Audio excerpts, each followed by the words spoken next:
नमस्कार विद्यार्थी मित्रांनो, प्रशिक मॅथ अकॅडमी या माझ्या यूट्यूब चॅनलवर तुमचे अगदी मनापासून स्वागत करतो. तर भरपूर मुलांचे प्रश्न होते आणि भरपूर डाऊट्स होते की काय सर रिझल्ट कधी लागेल, त्यानंतर समोरची प्रोसिजर काय आहे, त्यानंतर काय इन्स्टिट्यूट कशी निवडायची, स्टायपंड मिळेल की टॅब मिळेल. तर असे भरपूर प्रश्न आहेत. तर तुमच्या प्रत्येक प्रश्नाचे मी स्टेप बाय स्टेप उत्तर देण्याचा प्रयत्न करेन. ओके.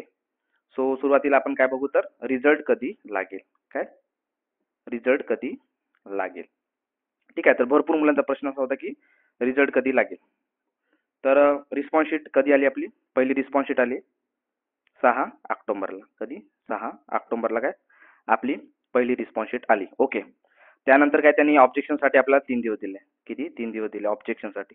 ओके. आता ज्या मुलांचे प्रश्न चुकले होते त्यांनी ऑब्जेक्शन घेतलंच असेल. ठीक आहे. ऑब्जेक्शन ऑब्जेक्शन आणि घ्यायला पाहिजे होते, कारण की तुमचा एक एक मार्क काय तुम्हाला रँकमध्ये आणू शकतो. त्याच्यामुळे काय 9 ऑक्टोबरपर्यंत त्यांनी 9 ऑक्टोबरपर्यंत त्यांनी ऑब्जेक्शन सुरू ठेवलं होतं. ओके. त्यांनी फक्त 3 दिवस दिले आपल्याला. ओके. मागच्या वर्षी पण ऑब्जेक्शन घेतल्यानंतर काय झालं होतं, एका आठवड्याच्या आत रिझल्ट लागलेला होता. किती दिवसात, तर 1 आठवड्याच्या आत. जसं आपलं ऑब्जेक्शन घेऊन आता आजची लास्ट डेट, तर याच्या 1 हफ्त्यानंतर म्हणजे काय, तर जवळपास 15 ते 16 ऑक्टोबरच्या दरम्यान रिझल्ट लागण्याचे काय चान्सेस आहेत. ओके. तर मग यामध्ये काय, तर युपीएससीचा जर रिझल्ट आपण वगळला, कारण की काय पूर परिस्थितीमुळे काय युपीएससी वाल्यांचा एक्झाम झालेली नाही. सो आता काय 17 तारखेला त्यांची एक्झाम होण्याची शक्यता आहे. ओके. त्या संबंधित नोटिफिकेशन लवकरच येईल वेबसाईटला. तुम्ही ते वेबसाईट चेक करत राहा. ओके. सो युपीएससीचा रिझल्ट वगळता काय सगळे रिझल्ट आपले लागतील. त्यामध्ये मग एमपीएससी राज्यसेवा, तुमची कंबाईन ग्रुप बी, ग्रुप सी, त्यानंतर मग महाराष्ट्र इंजिनिअरिंग सर्व्हिस, पोलीस भरती, मिलिटरी, बँकिंग, एसएससी आणि काय ज्युडिशियल. ओके. तर हे सर्व रिझल्ट काय लागू शकतील कधी, तर 15 ते 16. जर ते जर नाही लागले तर मग काय आता 18 ते 25 पर्यंत काय आपली दिवाळी आहे. ओके. 18 ते 25 पर्यंत काय दिवाळी आहे. ठीक आहे. जर या दरम्यान जर लागणार नाही तर मग 25 ते 26 ला नक्की रिझल्ट लागेल. ओके. आता काही काही कार्यकर्ते तर एवढे भयानक आहेत, कमेंट बॉक्समध्ये म्हणतात की सर माझे 86 मार्क आहे युपीएससीला, तर माझं होईल का एनी चान्स. आता बघा, जर 86 मार्कवाला जर विद्यार्थी म्हणतील की एनी चान्स, तर मग बाकी एव्हरेज मार्कवाले कुठे जाणार. ओके. समजा 86 मार्कवाल्याच होत नसेल तर मग काय महाराष्ट्रात, अख्ख्या महाराष्ट्रात कुणाच होणार नाही. त्यामुळे 86 मार्कवाल्यांनी तरी निदान कमेंट बॉक्समध्ये एनी चान्स म्हणून देऊ नका. ठीक आहे. जे एव्हरेज स्टुडंट आहेत, म्हणजे आपला गरीब वर्ग कोण, 50 ते 60 वाला आणि काय 60 ते 70 वाला, हे लोक काय म्हणू शकतात की बा एनी चान्स म्हणून, नाही का. परंतु 86 मार्क मारून जर विचारून राहिला तर हे काय माझं होईल का, ते खूप डाऊटफुल वाटतं मला थोडं. तर तर काही असो, एव्हरेज मार्कवाल्यांनी काय अजिबात टेन्शन घेऊ नका. तुमचं होतं, आपल्याला काय या एक्झाम मध्ये टॉप करायचं नाही. फक्त काय मंथली स्टायपन मिळेल तरी भरपूर आहे. ओके.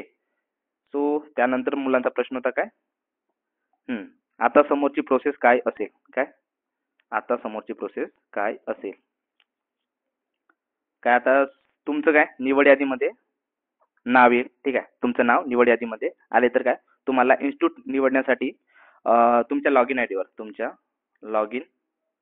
आयडीवर एक लिंक येणार. ओके. काय येणार, एक लिंक येणार. तुम्ही जी एक्झाम पास झालात, समजा युपीएससी तुम्ही निवडला, तर तुम्ही जर युपीएससी निवडला तर काय तुम्हाला युपीएससी निवडला तर तुम्हाला काय बाकी भरता येणार नाही. ओके. आणि यानंतर मग काय तुम्हाला कोणती एक्झाम देता येणार नाही. तुम्ही जर युपीएससी निवडलात तर यानंतर, म्हणजे ही काय हाय लेवलची एक्झाम आहे ना, त्यामुळे तुम्हाला समोरच्या निवडता येणार नाही.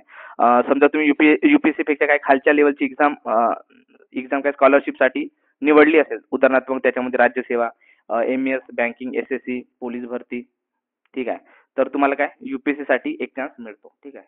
खालची जर आपण लोअर वाली घेतली तर काय युपीएससी साठी आपल्याला पुन्हा एक चान्स मिळतो. एक चान्स मिळतो. अं, अं, एकदा काय तुम्ही हाय लेवलची स्टायपन घेतला. ठीक आहे. हाय लेवलची काय स्टायपन घेतली, हाय लेवलची स्टायपन घेतली, त्यानंतर मग तुम्हाला काय लोअर वाली काय स्टायपन घेता येणार नाही, किंवा कुठल्याही स्कॉलरशिपसाठी तुम्ही अप्लाय करू शकणार नाही.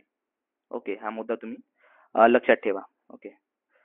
त्यानंतर मुलांचा प्रश्न, तिसरा प्रश्न होता काय इन्स्टिट्यूट कशी निवडायची. ओके. इन्स्टिट्यूट कशी निवडायची, तर सुरुवातीला काय आपण बार्टी, एक मिनिट, बार्टी .in bharti.in.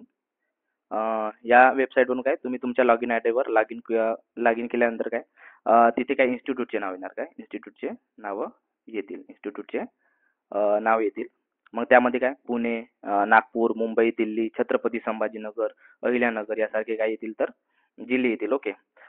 मग आता त्याच्यामध्ये काय तर तुम्हाला जी इन्स्टिट्यूट हवी असेल, ठीक आहे, म्हणजे तुम्हाला तुमच्या जिल्ह्याच्या जवळपास असेल ती काय फर्स्ट क्रमांकावर तुम्ही ठेवा, ठीक आहे, फर्स्ट क्रमांकावर ठेवा आणि तीच जास्त प्रमाणात मिळते. जे आपण फर्स्ट क्रमांकावर जे इन्स्टिट्यूट ठेवतो ना ती मिळण्याचे चान्सेस हे जास्त असतात. ओके. सो यामध्ये काय आता जे UPSC आहे, UPSC साठी मग पुणे, नागपूर, मुंबई, दिल्ली असे मोठे मोठे शहर जे आहेत त्यामध्ये आपल्याला करावं लागतं, अमरावती वगैरे. आणि म्हणजे त्याच्यामध्ये काय MPSC राज्य सेवा कंबाईन ग्रुप, बी ग्रुप सी, त्यानंतर MES. तर हे काय जे मोठे मोठे सिटीज आहेत त्याच्यामध्ये काय तुम्हाला इन्स्टिट्यूट निवडावी लागते. आणि जे आता काय पोलीस भरती वगैरे आहे, पोलीस भरतीवाले, तर ते 36 जिल्ह्यापैकी ते आपल्या जिल्ह्याचं निवडू शकतात. ओके.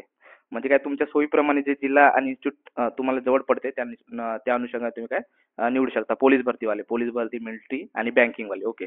पोलीस भरती, मिलिटरी आणि बँकिंग, ठीक आहे. ते त्यांनी आपापल्या जवळपासचे जे जिल्हे आहेत ते निवडायचे. ओके. मग काय एकदा तुम्ही इन्स्टिट्यूट निवडली त्यानंतर मग काय एक दोन वीकमध्ये वीकमध्ये तुम्हाला मेल येईल. ओके. काय येईल? मेल येते. जे तुम्ही ईमेल आय डी दिली आहे त्याच्यावर मेल येईल.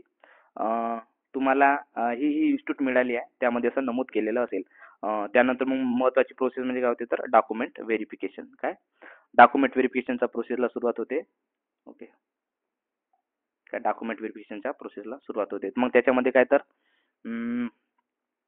मग काय ते तुमचे जे सर्व डॉक्युमेंट्स आहेत, ओके, काय ते तुम्ही रेडी ठेवा.